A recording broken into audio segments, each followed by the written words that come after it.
নেতা কর্মীদেরকে জমিয়ে রাখতে পারে নাই।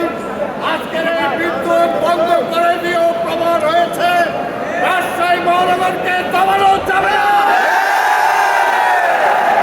বিশ্বাস করে শত বাধা বিপত্তির পরেও আগামীতে যে নির্বাচন হবে সেই নির্বাচনে দেশনায়ক তারেক রহমানের নেতৃত্বে এই রাজশাহীর প্রতিটা সিট বিএনপি ধানের সিটের পক্ষে জোয়ার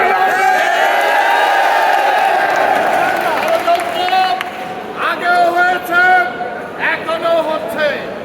শেখ হাসিনা বলতো বিএনপি নাই, খালেদা জিয়া নাই, তারেক জিয়া নাই, বিএনপি নাই।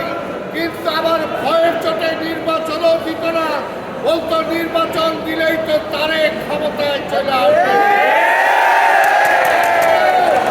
আজকে ওই অন্তর্বর্তীকালীন সরকারকে অনেকে বুদ্ধি দেয় নির্বাচন দেওয়া যাবে না, নির্বাচন দিলেই তো বিএনপি ক্ষমতায় চলে আসবে।